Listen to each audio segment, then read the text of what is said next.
with a piece of news that came out this week.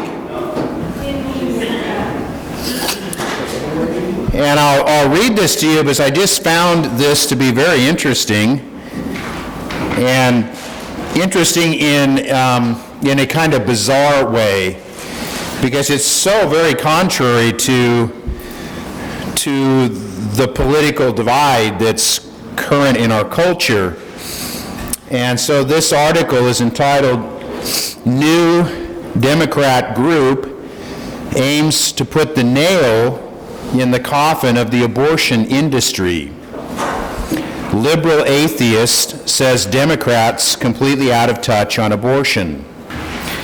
And so this is a group of progressive liberal, many of them are women, but I'm sure there are men as well, who are all Democrats, and yet they're pro-life. And there used to be a group of Democrats, I think they're called Blue Dog Democrats, but that is, they're gone now. And there was here in the last couple of weeks a vote in the House of Representatives where the vote was to legislate Roe v. Wade. Roe v. Wade is a Supreme Court decision that allows for abortion basically on demand. And because Democrats recognize that a more conservative Supreme Court could put limitations on abortion, they decided that they wanted to pass legislation to codify Roe v. Wade. And the vote on that was split down party lines, as you would expect. But the Democrats, there was only one Democrat who voted against the party and for life. And so on the issue of abortion, there's such a radical divide. It couldn't really be more radical than it is, where Democrats are pro-abortion and Republicans are pro-life. At least they say they're pro-life. Now, is there some political, politicians are politicians, and it'd be very interesting if it came down to where Roe v. Wade actually could be overturned, how many Republicans would express displeasure with that? I suspect there would be quite a few, but still, there is this big divide. And so here's this group, this tiny little group, I suspect, of Democrats. They're not politicians, they're just voters. Most of them are identifying as atheists, and yet they're pro-life. Now, so let me just read a little bit of this to you.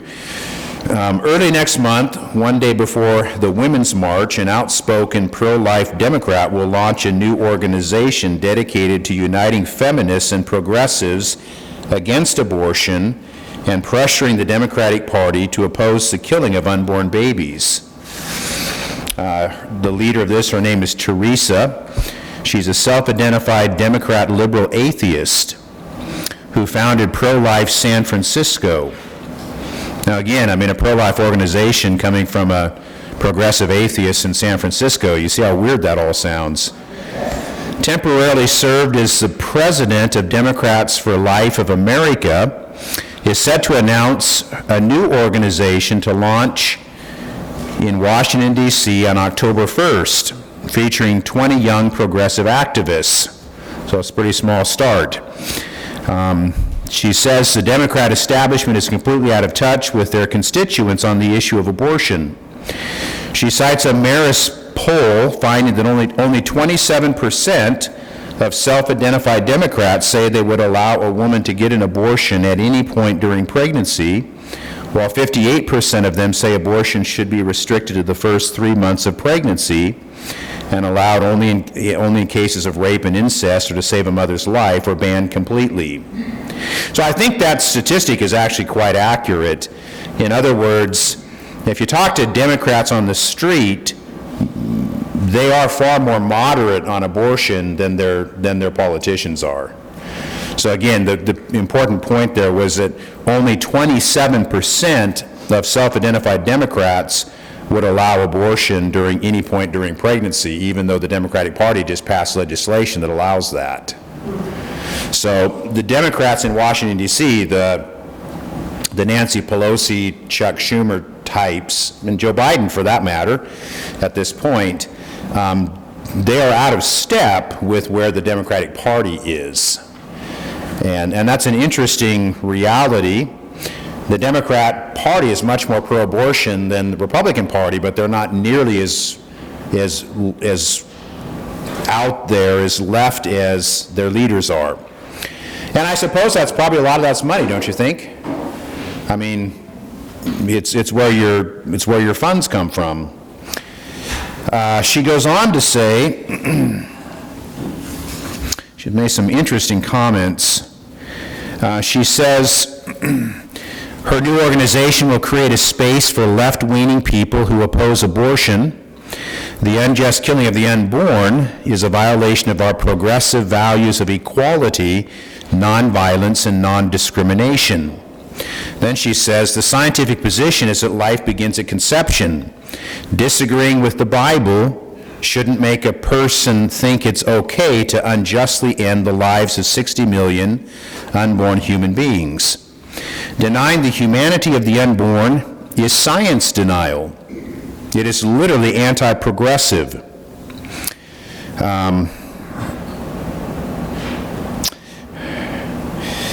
There's some pictures here which is just fascinating to me. A lot of these, there's folks holding up banners and posters and so forth, and one of them says, defund the police, defund Planned Parenthood. I mean, those are two messages that just don't really normally fit together. So, hey, John. Yeah. You know what's interesting on that video that we watched? One of the messages that I forget the guy's name now, that he was kind of highlighting was, talking to the average Democrat on the street. The viewpoint was more like, I would never do it, but I really believe some people who want to need to have the choice. It's wrong for me, but that was more the viewpoint of kind of your average Democrat on the street, at least in terms of the way it was presented on that video, which I think is kind of a real subtle, it's a way Satanists have made a play day really of morality, because the point of that video was that if it's morally wrong, it's wrong for everyone at all times in every situation. Yeah. But that was kind of the viewpoint of the average Democrat on the street, the perspective of that video. Yeah, we have this interesting reality now where that kind of argument is used a lot.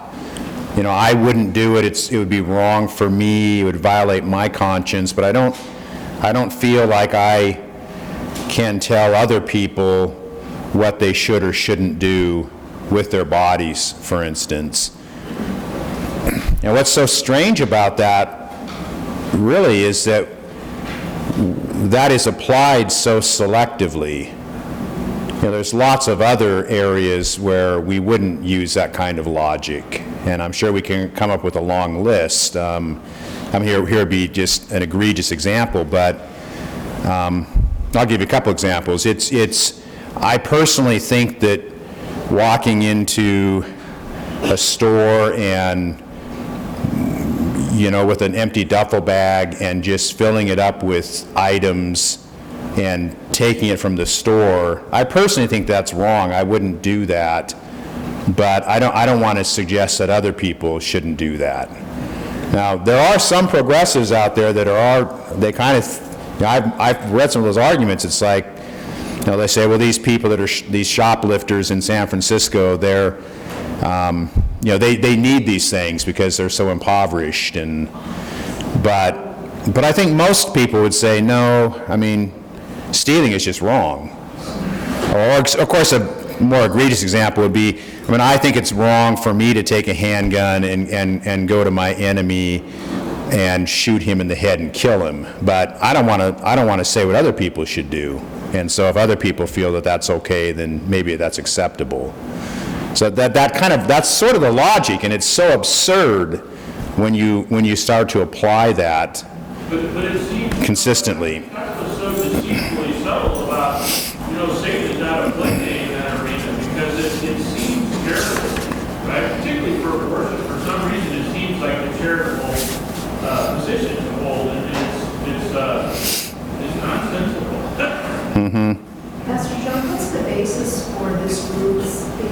life? What is their reason? Well, they make a scientific argument. They say the scientific position is that life begins at conception. They go on to say, they talk about Planned Parenthood. We must take responsibility for the harm that Sanger caused to generation of people like with disabilities, the Black, Latino, Asian American, indigenous peoples. Margaret Sanger harmed generations with her beliefs. So kind of the intersectionality argument gets into this, or the critical race thinking that there's oppressor and oppressed. And they're saying that Margaret Sanger was an oppressor because she's the founder of Planned Parenthood, and she founded Planned Parenthood to promote abortions among the minority populations, particularly African Americans, because she was a racist. And so they're using that kind of logic, and they're saying that the unborn child is oppressed. So they're acknowledging the existence of the preborn child because they're rooting that in science, and they're saying life begins at conception, and disagreeing with that is unscientific. And so then if you've got a life within the womb, that life, if you terminate that life, you're terminating an innocent victim. They go on to say, I think President Biden is a traitor to our party. He's a traitor to human rights. He's completely untrustworthy on this issue, noting that Biden's reversed his decades-long support for the Hyde Amendment, and the Hyde Amendment bars the use of federal funding to pay for most abortions. What I find interesting about this, though, is that ultimately I fear that this is a failed project because they're trying to root ethics in something other than God. Because again, these are atheists. These are people who do not believe in the existence of God. And I think that ultimately trying to determine a system, an absolute system of right and wrong without having God as the foundation of that, I mean, I continue to describe it this way. It's a little bit like a person standing on a 15-foot ladder or a 10-foot ladder or on a foundation 10 feet up, and all of a sudden you just rip that foundation out. What's going to happen to that person? They have nothing to stand upon, right? Gravity's, they're going to fall. And this group, it seems to me, that's the Achilles heel of their position. Their outrage that abortion is a great moral evil. But their own worldview, this is how it gets back to worldview, their worldview cannot substantiate abortion as being evil, because if you don't have God in your worldview, then ultimately, what are you rooting the category of evil or good in? You understand what I'm saying? And so these are folks who recognize abortion as being wrong, and I think they recognize it as being wrong because they're created in the image of God. And so they have this sense of right and wrong. And that's why there are atheists out there who are very moral people. Nevertheless, there's an inconsistency here because they really can't root this, I don't think, in anything that really can bear the weight of their position. So, but it's interesting and it's hopeful. I mean, that one poster, defund the police, defund Planned Parenthood. Well, I reject the first part of that, but I'm very supportive of the second part of that. And so I just thought it was very interesting and it was worth sharing it with you. All right, so we are continuing now with lesson 11, and I'm down to only 3 of these handouts. If anybody needs one, there are 3 of them. Okay? So last week we ended with,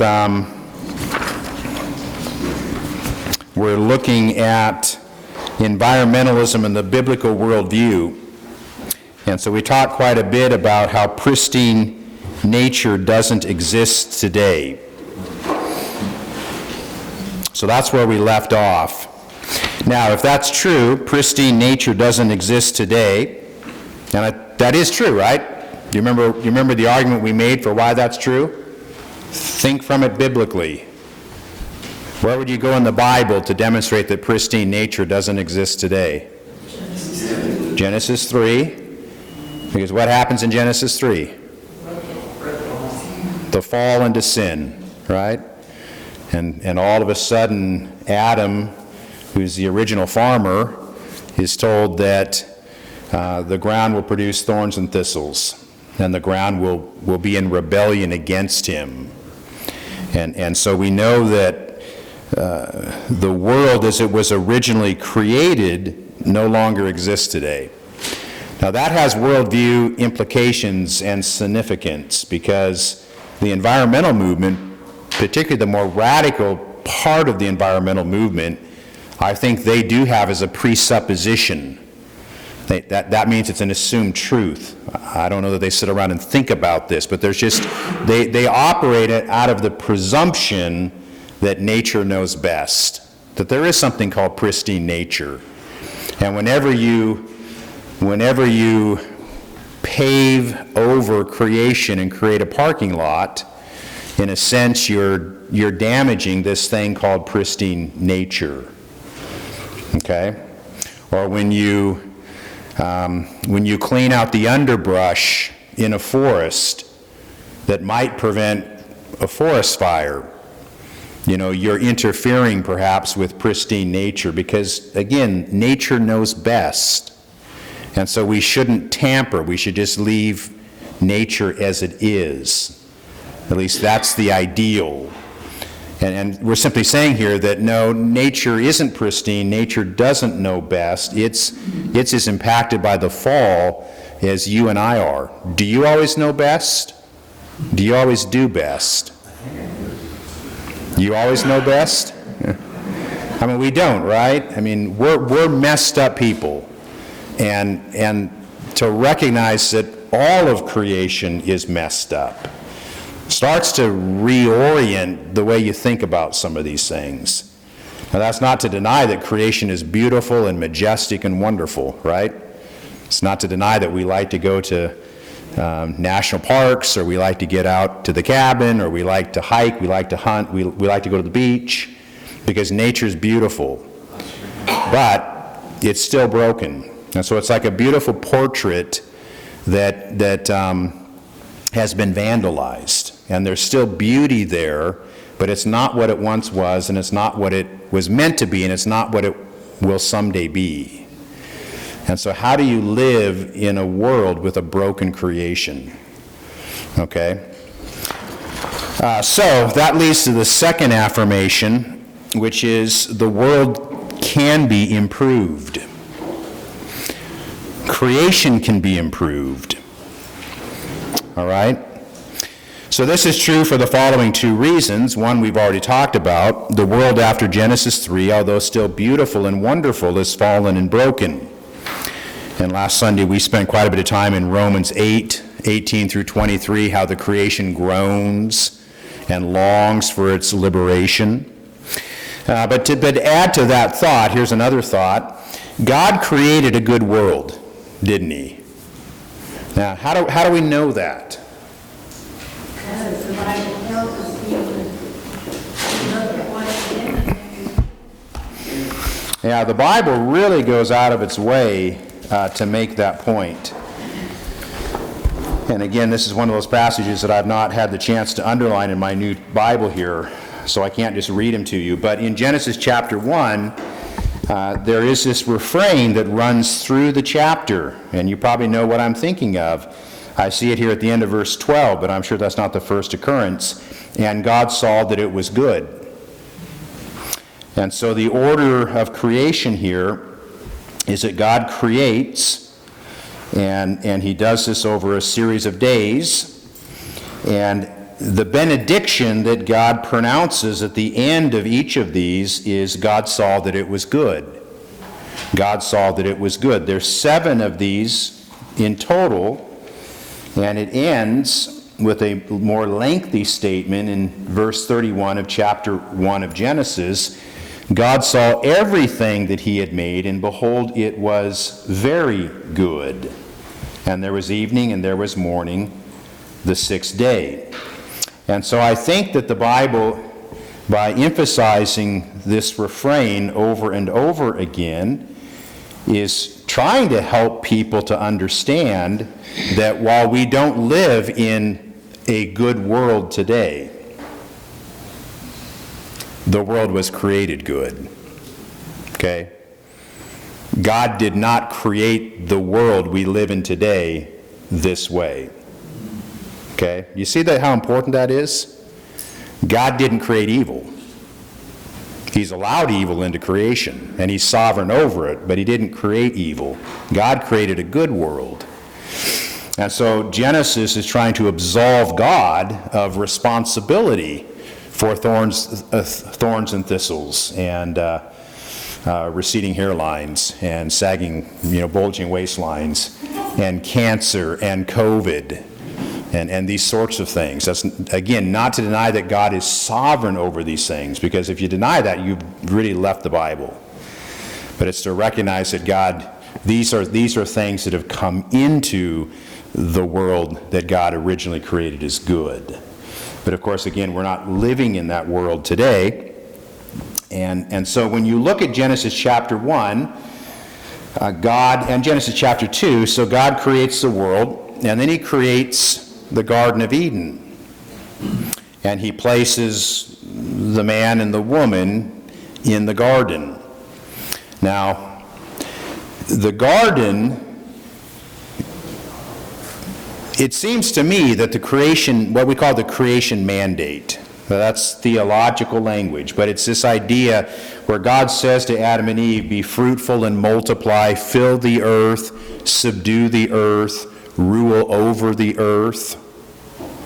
That the creation mandate is an order or a command to Adam and Eve to extend the garden into the wilderness. Okay? So the wilderness is good. The wilderness is without sin. But the garden is better than the wilderness. So from the very beginning, God created a good creation. But here's the thought that might surprise you. It seems like Genesis is saying it's not the best creation, even in its unfallen, pristine state. Does that make sense? We understand the difference between big, bigger, and best. Or, no, big, bigger, and biggest. Biggest is what you call the superlative. There's nothing beyond the superlative. Genesis 1 doesn't say God created a perfect world. It says he created a good world. It doesn't say God saw after these days of creation, this is best. It says this is good. And so I think what Genesis is saying, that even from the very beginning, a world that is free of sin, that still is a wilderness, and God has placed Adam and Eve in this garden, this pristine garden. He's saying, go forth. This is the mandate I give to you. Turn this wilderness into a garden. Make it better still. Now, all of that is before Genesis 3. Okay? Now, Genesis 3 comes, and the fall, and the rending of creation, and yet it seems to me that the creation mandate is still in effect. So our job is to still take this broken, fallen world and to improve it. And of course, it's much harder to do given the reality of its brokenness. But the idea the world can be improved. I'm going to stop and, do you have any thoughts on that? Does that make sense? maybe the creation process where you say God stopped at good was just a process. The next step was man taking it beyond that towards the better and the best. That's exactly what I'm saying. That's what the creation mandate involves. That's the plan. So the superlative is not eternal life, heaven? That's not. No, that is the goal. Heaven will be far better than Eden. Yeah, Eden was good, heaven will be best. that's what I thought superlative would be. Yeah. But I'm not sure, I'm not sure that I'm communicating. I'm trying to point out that even in the beginning, before sin, before fall, creation, even in its pristine state, is not as good as it could be, or as God ultimately intends it to be. The end of the world is a new creation, right? It's really the recreation of this world. And in many ways, the Bible ends in Revelation with imageries from Genesis. So you have the tree of life restored, and you have that kind of imagery. But do you think heaven's going to be better than Eden? Yeah. Okay. Eden was good. Heaven at the end will be the superlative. But I just think it's interesting. I think most Christians would say that Eden, well, when God created the world, I mean, it was all a paradise. I don't think that's right.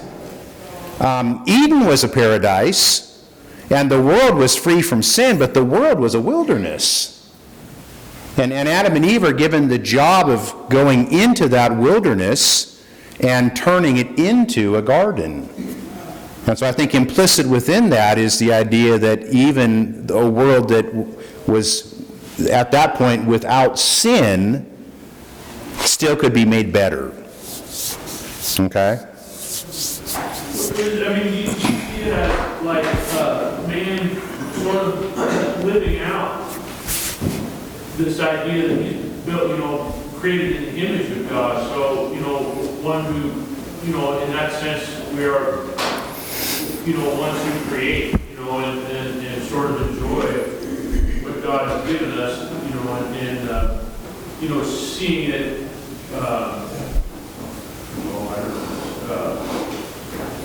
sort of blossom in a sense, seeing the good things God has given us, and in that sense enjoying God's glory by exercising those things He's created within us, sort of representing His image in that way and seeing it blossom. I can understand that. Yeah, we're joining God in His work ultimately, but it's like Reflecting His glory in that sense. I suppose it's like a garden. If you plant a garden, I don't mean a vegetable garden. I mean the kind of gardens you'd find maybe in European estates.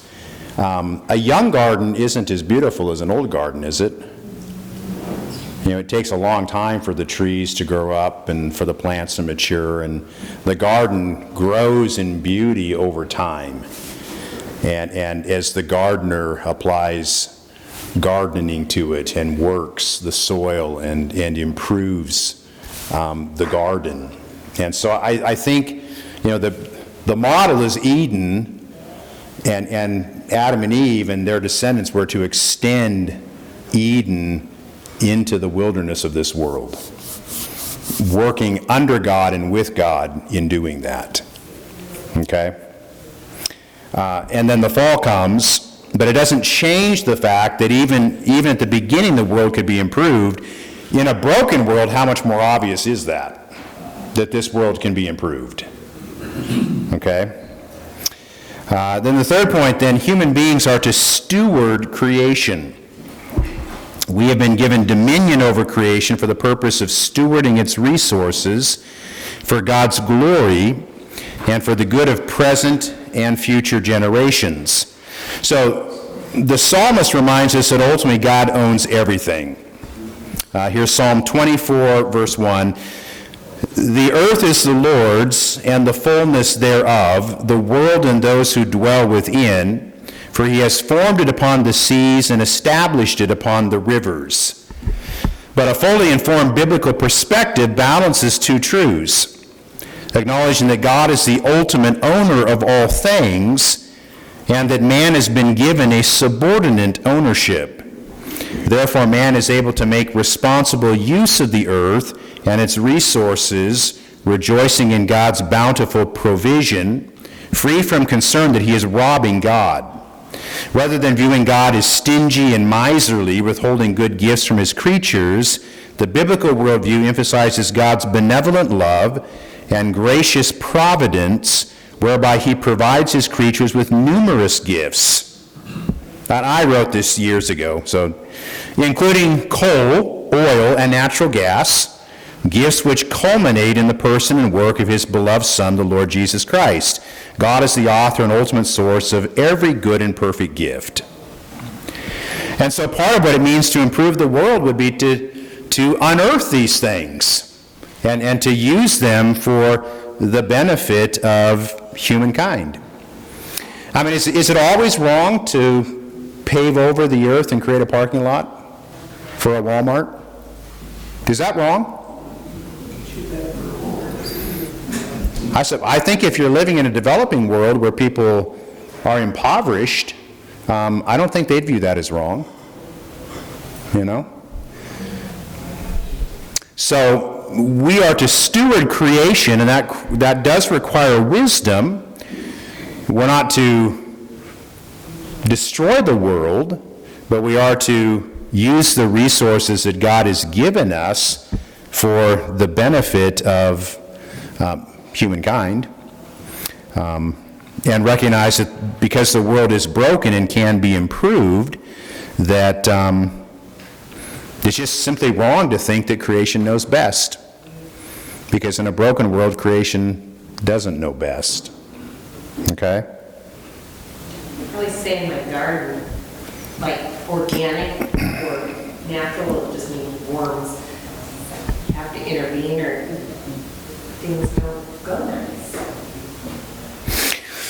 Do you know what, maybe 100 years ago, maybe more than that, I don't know the exact timeline of this, but, whales, you remember, in my lifetime, I remember whales were endangered, and Greenpeace was very involved in trying to stop whaling, and the Russians and the Japanese seem to be, public enemy number one on some of these things. But if you go farther back, do you know what saved whales? It's a simple question. Here's the question. What saved whales from extinction?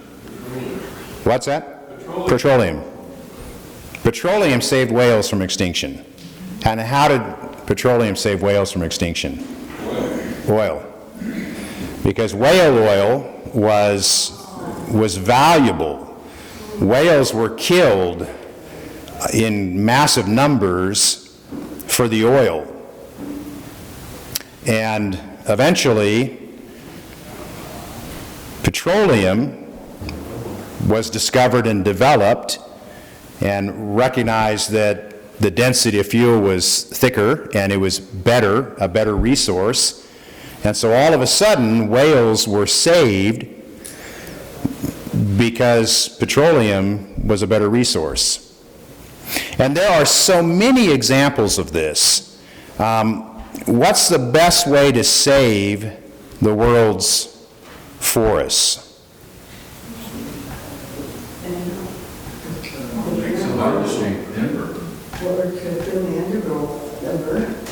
But I'm talking about in the developing world, where if you go to Ethiopia today, you won't find a tree hardly anywhere.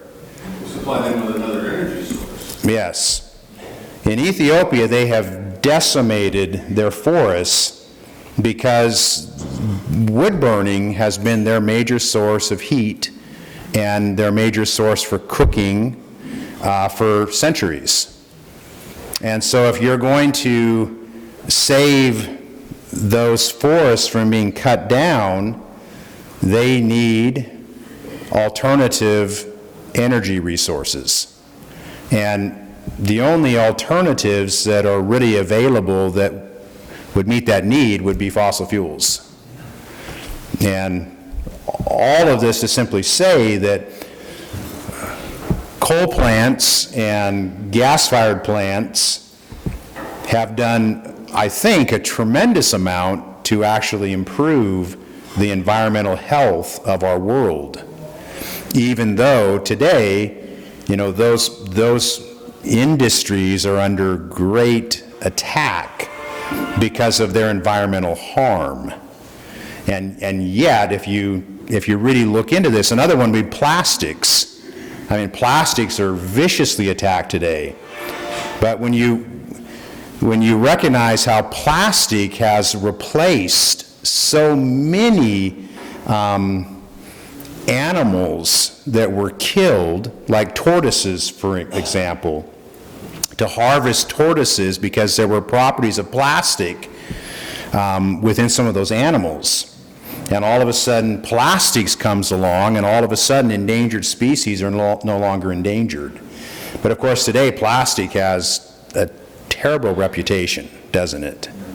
Well, we went to plastic to save the trees. What's that? We went to plastic to save the trees. The way it was paper shopping bags, because we were using up all of the lumber resources to produce paper bags, so they invented the single-use plastic bags, which saved all this stuff from the tree resources and lumber industry. And now they're reversing and going back to, oh, well, we got to have a paper bag and not a plastic.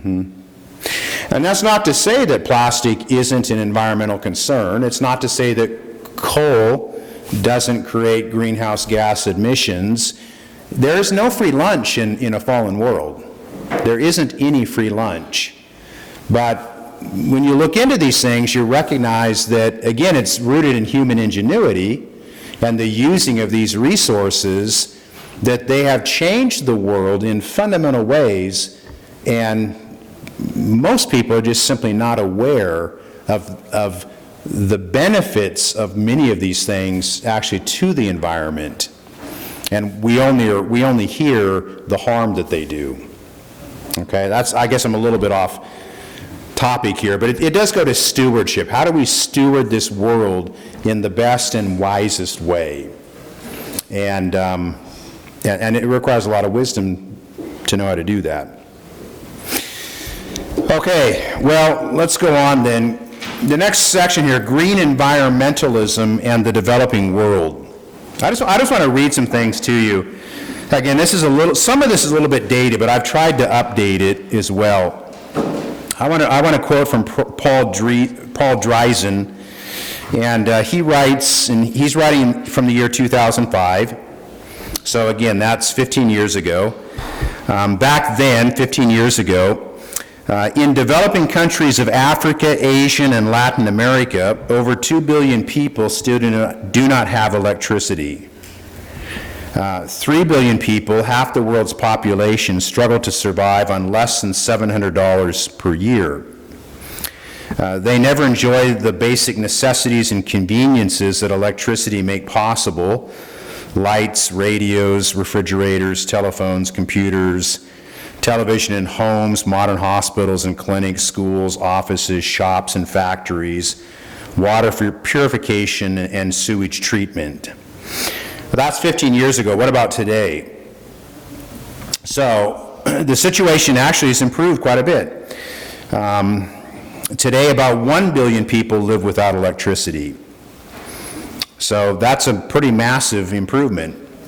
But still, the concern posed by Dryson remains. So here's the key question: how do environmental policies developed in wealthy nations impact the world's poorest peoples? Okay? Stop and think about that for a moment. How do environmental policies developed in wealthy nations impact the world's poorest peoples? You have all the elites who fly to, where do they go in Europe? G20. But they go to a city. They all fly in their jets. And is it Danvers? And there's always a hypocrisy that's reported on that, because, they fly in their private jets to talk about climate change, and you realize that by by using private jets, they're using their own logic, they're a big part of the problem. So you've got all these cultural elites, and these are mostly multimillionaires and billionaires and Hollywood movie stars and so forth. And they're making policies for the world, and yet how do those policies impact the poorest peoples in our world? And so what is on the bad list from the perspective of these elites? What are they against? Coal. Coal's number one. Natural gas. But natural gas is not, oils. They're against fossil fuels, mostly, right? You have 85% of the things in your home, and some's derivative of fossil fuels. Mm-hmm. And fossil fuels are what have generated the wealth that has created the comforts that all of you enjoy.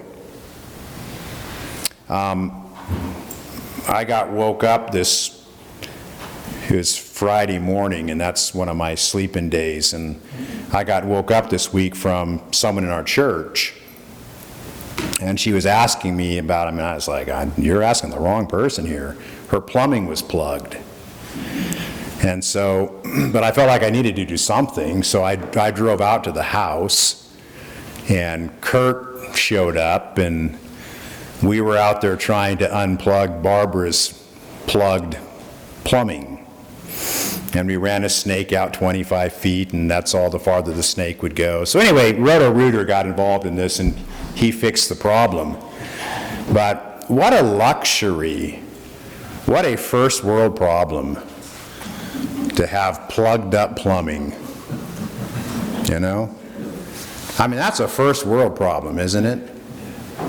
And all the things that we enjoy in this world that has been produced largely by burning fossil fuels. And so one of the things that is, to me, has to be remembered in all of this discussion is that there are still billions of people in this world who are living without modern plumbing and modern electricity. And what they need, first and foremost, the poor in the world need two things. They need clean water, and they need cheap electricity. They need cheap power. And the only way to really get that in our world is through fossil fuels. And so there is a hypocrisy in some of this, where the elites want to deprive the poor of the world the very things that have allowed them to get on their jets and to fly to Europe for these conferences. And so in any discussion about climate change and environmentalism, there needs to be this question, well, what is right and what is best for the developing world? Okay?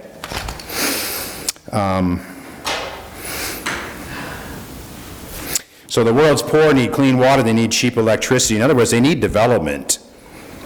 And the regulatory approach is favored by wealthy elites calling for drastic reductions in greenhouse gas emissions will almost certainly delay the benefits of industrialization in developing countries, condemning them to remain in their poverty for decades or even generations to come. And so if the radical side of environmentalism actually ever wins the day, I think the world's poor will pay the biggest price. And the one technology that could solve almost all these problems, there's only one technology out there that could do it. And it's the one that simply will not, nuclear. Nuclear is clean energy, and if you actually start to read on this, you realize that nuclear, take the atomic bombs out of this, right? That's one of the reasons nuclear probably is because you can make a bomb. But nuclear power plants have killed almost nobody, right? You had the Chernobyl incident in a communist country with a rather defective design. Even that, though, didn't kill, from what I understand, nearly as many as some people have said. But when you start to go through the actual statistics of how many people have died from various technologies, nuclear is way, way, way, way down. And so nuclear could solve a lot of problems, but there is an absolute aversion to nuclear power. And I don't know, in the developing world, because of the price of building nuclear power plants, I don't know if that would work for them. Smaller plants, though, would be very helpful to them. There's a professor down at OSU a few years ago, he's in the nuclear science department down there, and he's building modular power plants about the size of a shipping container.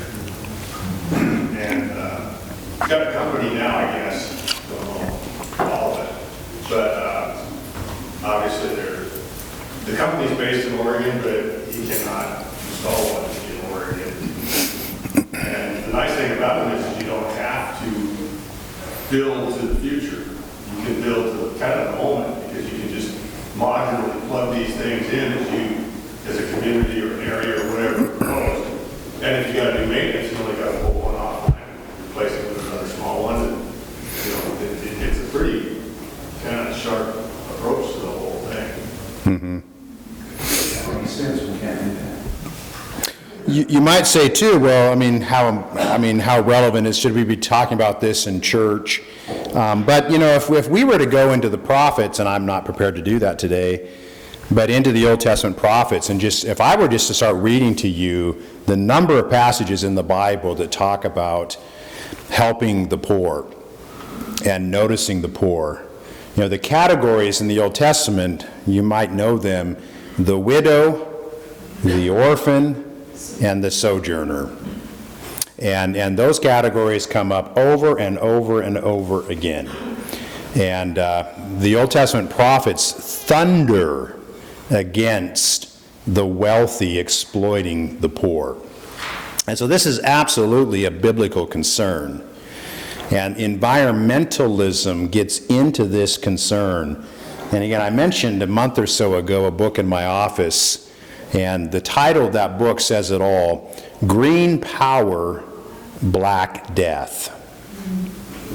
And this author is simply saying, if you take the AOCs of the world, now this book was written before AOC, but the Green New Deal, and if you were to apply that to this world, green power really would result in black death. And he's thinking mostly of Africa, but this would also be true of lots of Asia, where it would deprive the developing world of what they need to come up out of poverty.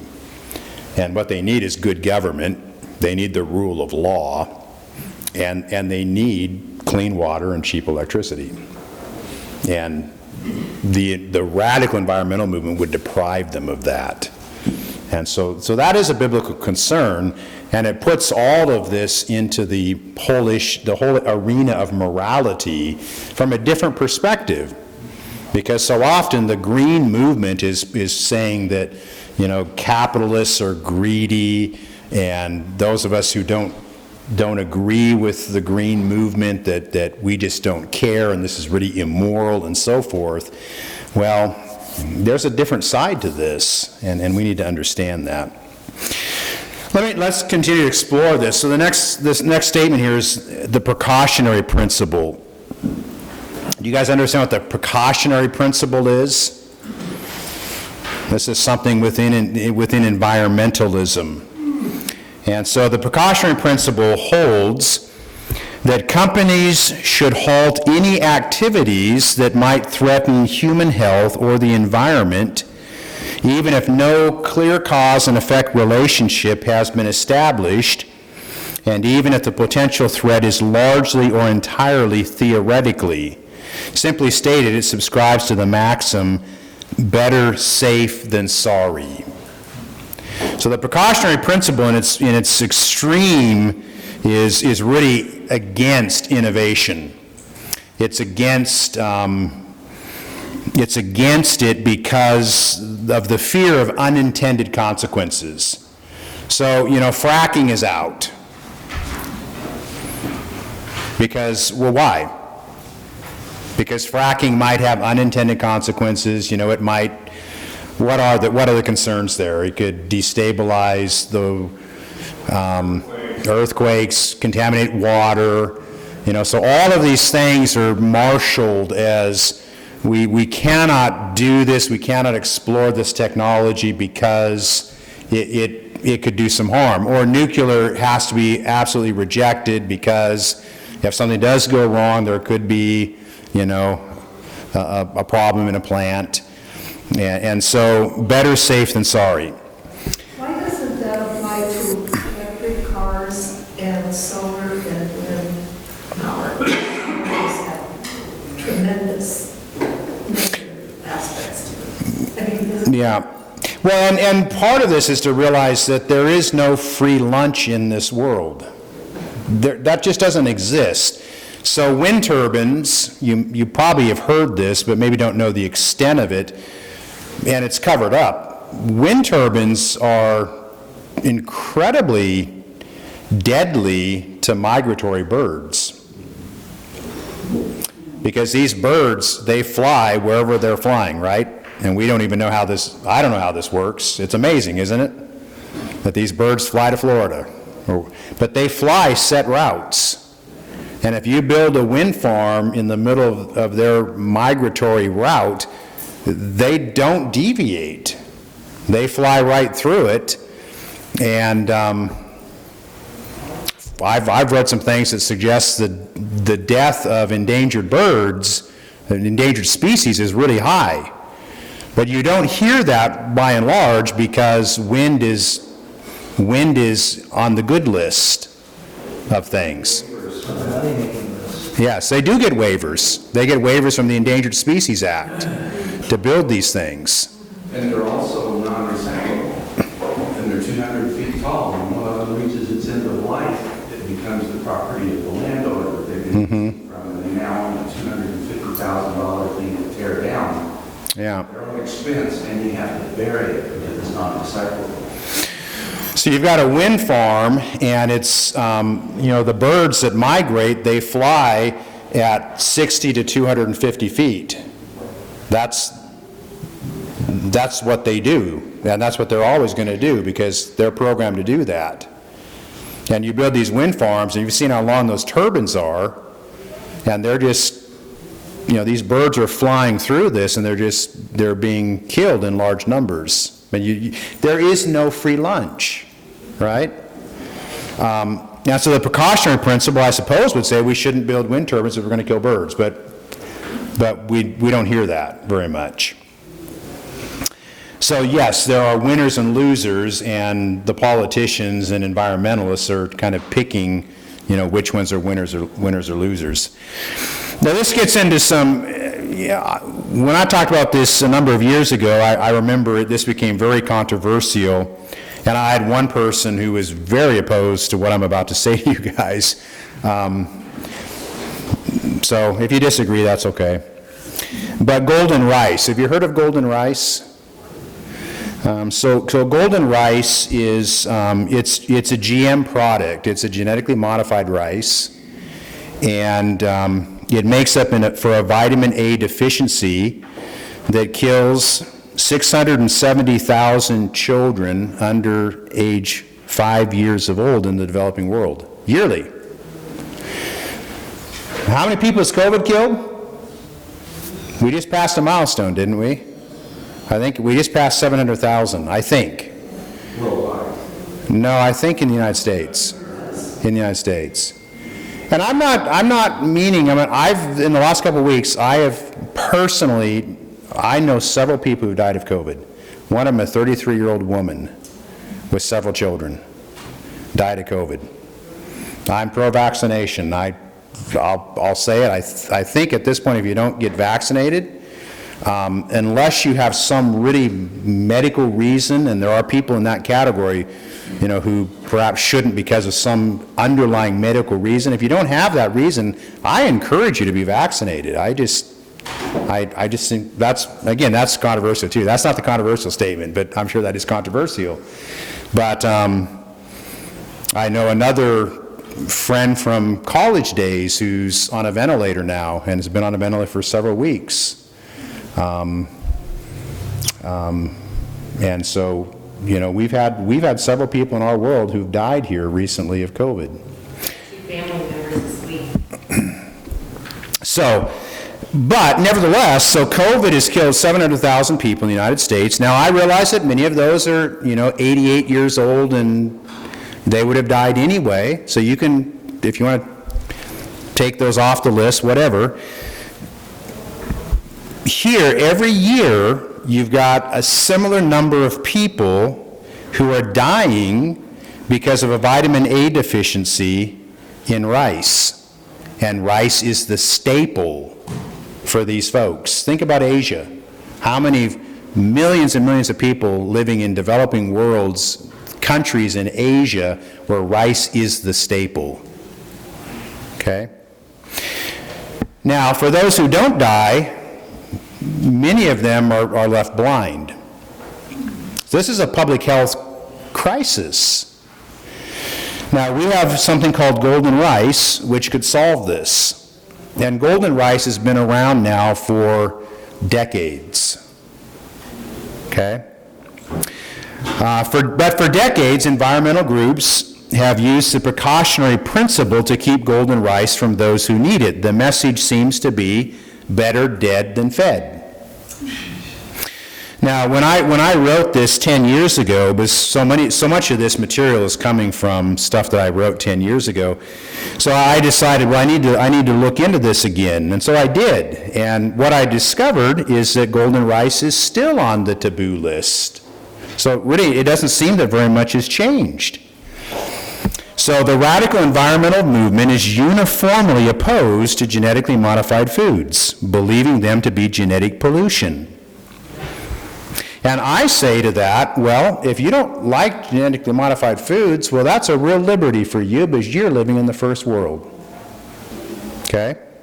Lots of people would benefit tremendously from this. They're living in a different situation entirely. So here we have a classic example of the precautionary principle run amok. Rather than exploiting the tremendous potential for these technologies for feeding the world's hungry, the environmental movement uses scare tactics to convince a largely uninformed public that these technologies are not safe for human consumption. So I was given a real eye-opener when we went to Ethiopia to adopt Seaside and Hobbs, and that was a 2-trip deal. We had to go the first time, and then we had to come back later.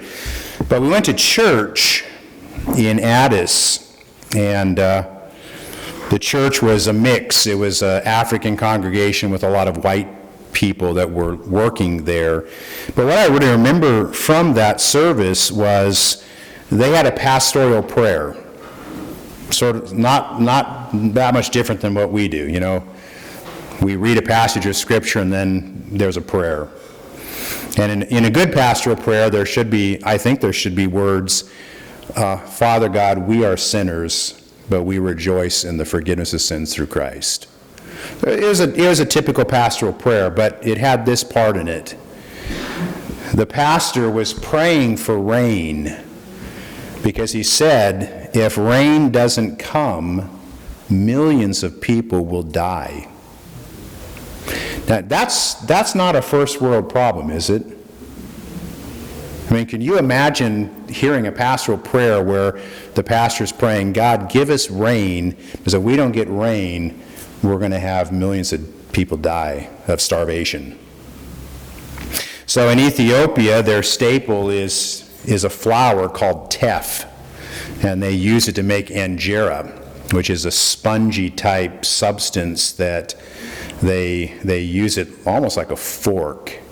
They wrap up all their food in this. It's kind of like, it looks like a pancake, or imagine a pizza crust without any of the toppings on it, but they serve it this way. It's in a large circle, but it's very spongy. And so my boys grew up not using forks and spoons and knives, but I do remember when we went to, we were eating this injera, and all the herdies we're trying to get the food into this, and we got everything's running down our hands. And I think the Ethiopians looked at us and they thought, I really do think they've had these thoughts, what a bunch of barbarians. They don't even know how to eat, but I'm like, where's the spoon, where's the fork? But they do it differently. But it just creates this thought in my mind, what if you could create a modified teff flour that required half the rain and was resistant to, whatever it is that attacks that crop? What if you could improve it? What if you could create a variety of this that would grow even when there's a lack of rain? Wouldn't that be a great good? And there are many examples of that sort of thing where the environmental movement in the elite world, the West world, the first world, denies those technologies to the developing world.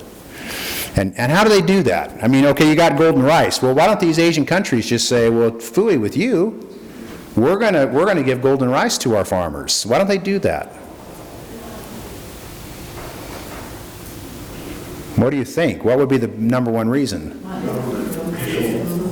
Money.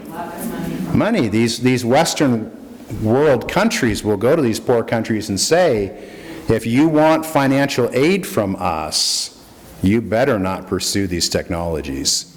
If you pursue these technologies, we will punish you in that way. And so it keeps these countries locked in their poverty. And so, I mean, the precautionary principle is a real reality, and I'm not saying we should be reckless, but when you take the precautionary principle and make it an ultimate kind of thing, and say, and it stifles innovation, then you're moving in a direction where, again, that is the luxury of a wealthy first world mind. And there's so many people in this world who do not have that luxury. And we need to remember those people. I'll stop there and just ask if you want to push back on this, there probably is some pushback, and I think handle that. Anybody? I guess we got to close, don't we? I've already gotten carried away here. I didn't even look up at the time. So we'll come back to this. We'll try to finish this next Sunday and move on to a new topic.